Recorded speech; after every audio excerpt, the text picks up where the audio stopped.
Demand थी कि हमें जी लकड़ी के बॉक्स पे ग्रेव करके दें, इसको नाम को सर अबू बकर उन्होंने लिखवाया है। तो हमने उनको मशवरा दिया कि वो आपको काफ़ी कॉस्टली पड़ जाएगा, तो हमने बहुत ही सस्ते में उनका ये सर अबू बकर इस पर प्रिंट आउट कर दिया है। वो किस तरह से किया आपको बताते हैं।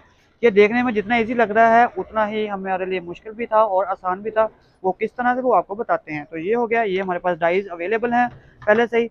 पहले तो मैंने सोचा था कि ये ब्लैक शीट पे काट के ना सर अबू बकर, तो मैं उसके ऊपर ये पेस्ट कर दूंगा, पर बाद में मुझे समझ नहीं आया कि इसको कैसे पेस्ट करें। फिर मैंने क्या किया कि क्योंकि गम लगानी पड़नी थी फिर, तो मैंने इसको इस तरह से रेडी किया है कि पहले ब्लैक शीट नीचे लगा दी है क्योंकि उस पर ग्लू लगना था। ये ऑलरेडी ही स्टिकर्स है, ये देखें, ये मैंने स्टिकर काट भी लिया था। फिर मैंने कहा कि क्यों ना स्टिकर के ऊपर काट ये इंग्रेव कर लिया जाए।